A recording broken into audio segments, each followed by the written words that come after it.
नमस्कार दोस्तों, आप देख रहे हैं 4 PM और मैं हूं आपके साथ सिमरन।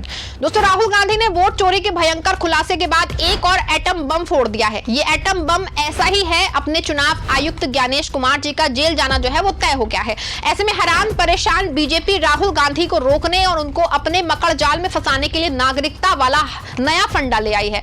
बड़ी खबर निकल के सामने आ रही है कि ब्रिटेन सरकार से मांगी गई रिपोर्ट गृह मंत्रालय को मिल गई है। माहौल इस तरह से बनाया जा रहा है कि बड़ा धमाका होने वाला है और राहुल गांधी की नागरिकता खत्म हो सकती है। राहुल गांधी ने कौन सा एटम बम फोड़ा है जिससे ज्ञानेश कुमार जी को जेल जाने की बातें सामने आ रही हैं और कैसे अचानक वोट अधिकार यात्रा के दौरान राहुल गांधी नागरिकता का भयंकर खेल करके जनता में भ्रम फैलाने की कोशिश की जा रही है। ये सब कुछ दोस्तों मैं आपको अपनी इस 8 मिनट की रिपोर्ट में बताने वाली हूँ। दोस्तों, राहुल गांधी की 16 दिनों तक चलने वाली वोट अधिकार यात्रा सासाराम से निकल के गया जी से आगे बढ़ रही है। राहुल की रैली को लेकर सड़क की गलियों से लेकर गांव की पगडंडियों तक लोगों में उत्साह दिख रहा है। हर ओर वोट चोर गद्दी छोड़ के नारे लग रहे हैं। इसको लेकर बीजेपी और एनडीए की नींद उड़ी हुई है। एक और जहां राहुल गांधी की रैली और वोट चोरी के मुद्दे को फर्जी साबित करने में बीजेपी, एनडीए और उनका कुनबा जुटा हुआ है, तो दूसरी ओर हालात ये है कि वोट अधिकार यात्रा को भी हिंदू मुस्लिम एंगल देने में भाजपाई कोई चूक नहीं कर रहे। बीजेपी और आरएसएस हिंदू मुस्लिम वाले एंगल को फैला के वोट अधिकार यात्रा को फ्लॉप करने की भयंकर साजिश कर रहे हैं। तो वहीं गोदी मीडिया इस बात को फैलाने में कोई कम काम नहीं कर रही है कि राहुल गांधी को मंदिर से परहेज हो गया है। खबर देखिए, खुद को सबसे तेज कहने वाले चैनल की क्या हालत है। खबर की हेडलाइन में देखिए, साफ साफ लिखा है, मंदिर में होता रहा इंतजार, नहीं पहुंचे राहुल गांधी। गया में वोट अधिकार यात्रा में तीसरे दिन हंगामा। दोस्तों, सवाल यह है कि अगर राहुल गांधी एक मंदिर में नहीं गए तो क्या हो गया। कल राहुल गांधी और तेजस्वी यादव सूर्य मंदिर में गए थे, लेकिन आज उनको प्री प्लान के साथ अंजाम दिलवाया गया कि राहुल गांधी मंदिर विरोधी हैं और उनको गोदी मीडिया ने खूब उसको रंग दिया है। आपको बता दूं कि ये सब खेल है कि जनता का दिमाग वोट चोरी की तरफ से हटा के दूसरी ओर कर दिया जाए, ताकि लोगों का ध्यान वोट चोरी जैसे अहम मुद्दे से हट जाए। आपको बता दें कि ये साजिश यही नहीं रुकी है, बल्कि जब इस साजिशों को जनता कोई भाव नहीं दे रही है तो ऐसे में अचानक फिर राहुल गांधी की नागरिकता वाला जिन बाहर आ गया है। आपको बता दो कि कुछ बीजेपी और आरएसएस के लोग राहुल गांधी की नागरिकता को ब्रिटिश नागरिकता देने पे आमदा हैं। ये कोई नया केस नहीं है। सुप्रीम कोर्ट साल 2019 में ही इस पे अपना फैसला सुना चुका है। जस्टिस रंजन गोगोई, जस्टिस दीपक गुप्ता और जस्टिस संजीव खन्ना की पीठ साफ साफ कह चुकी है कि केस ही फर्जी है। पूर्व जज सुप्रीम कोर्ट में बता चुके हैं कि ब्रिटिश की एक कंपनी की ओर से राहुल गांधी को अपना नागरिक बताने से राहुल गांधी ब्रिटिश के रहने वाले नहीं हो जाएंगे।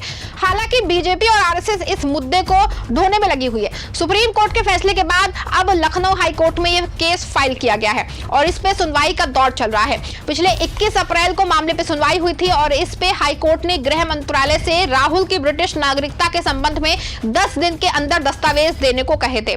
10 दिन क्या, कई महीने बीत गए, फिर भी गृह मंत्रालय राहुल की ब्रिटिश नागरिकता का दस्तावेज नहीं दे पाया।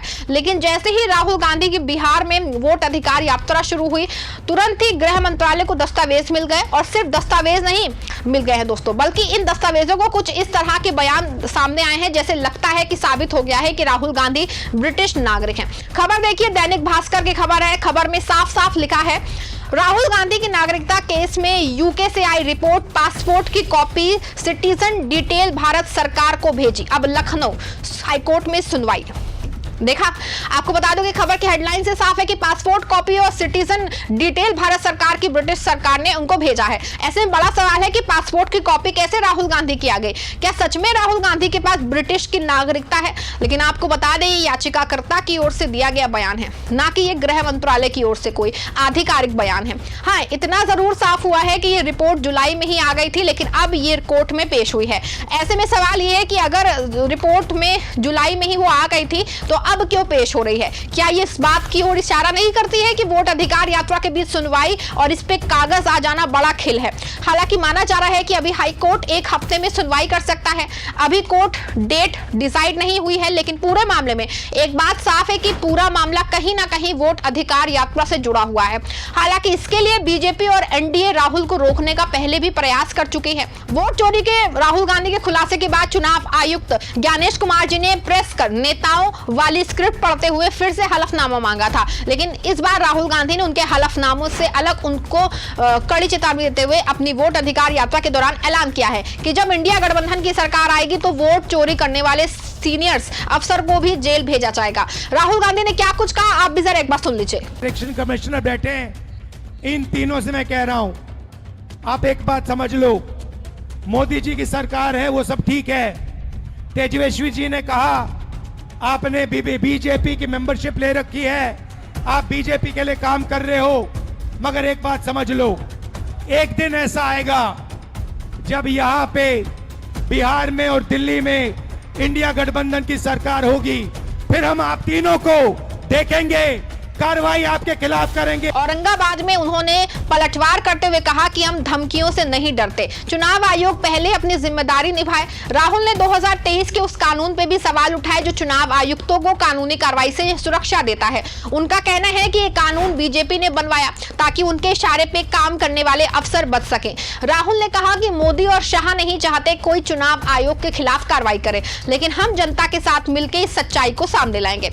ऐसे में पूरे मामले पे कांग्रेस नेता पवन खेड़ा का बड़ा बयान आया है। उन्होंने कहा कि ये बीजेपी की हताशा है, राहुल की यात्रा से जनता जाग रही है और बीजेपी बौखला गई है। हालांकि वोट अधिकार यात्रा बीजेपी की डरी सहमी हुई है। अब संबित पात्रा के बयान से आप समझ सकते हैं। आप देखिए, दो लड़के, उत्तर प्रदेश में भी दो लड़के थे, यहाँ और दो लड़के हैं बिहार में। दो लड़के ये जेल यात्रा, बेल यात्रा सब कुछ करने के बाद अब कौन सी यात्रा कर रहे हैं पता नहीं, चोरी की यात्रा। कुछ नहीं होने वाला है, कुछ नहीं होने वाला है। जनता जनार्दन है, सब कुछ जानती है। एक चारा चोर और दूसरा पूरे भारत के सब पदार्थों की चोरी करने वाले परिवार, ये मिलकर के संवैधानिक संस्थाओं को जो चोर घोषित करने का काम कर रहे हैं, ये आपत्तिजनक है। ऐसे में साफ है कि वोट अधिकार यात्रा से बीजेपी डरी हुई है और राहुल ने ऐलान कर दिया है कि अगर इंडिया गठबंधन की सरकार बनी तो वोट चोरी करने वालों को जेल भेजा जाएगा। ये खुली चेतावनी है, ना सिर्फ ज्ञानेश कुमार और चुनाव आयोग के लिए बल्कि बीजेपी और मोदी सरकार के लिए भी। सूत्रों के मुताबिक विपक्ष चुनाव आयुक्तों के खिलाफ महाभियोग लाने की योजना बना रहा है। अगर ये हुआ तो ये भारतीय लोकतंत्र में एक ऐतिहासिक कदम होगा। ऐसे में साफ है कि एक तरफ राहुल और इंडिया गठबंधन वोट अधिकार यात्रा को लेकर सड़कों पे हैं, दूसरी तरफ बीजेपी उनकी छवि खराब करने की पूरी कोशिश कर रही है। लेकिन सवाल यह है कि क्या जनता इस बार बीजेपी की चाल में फंसेगी या राहुल की ये यात्रा बिहार में सियासी तूफान लाएगी? आपको क्या लगता है, क्या राहुल का ये ऐलान वोट चोरी को रोक पाएगा और उनकी नागरिकता पे ये नया विवाद इतना असर डालेगा? कमेंट बॉक्स में अपनी राय आप जरूर लिखिए। अगर आपको ये वीडियो पसंद आया है तो इसको लाइक और शेयर और चैनल को सब्सक्राइब भी करें।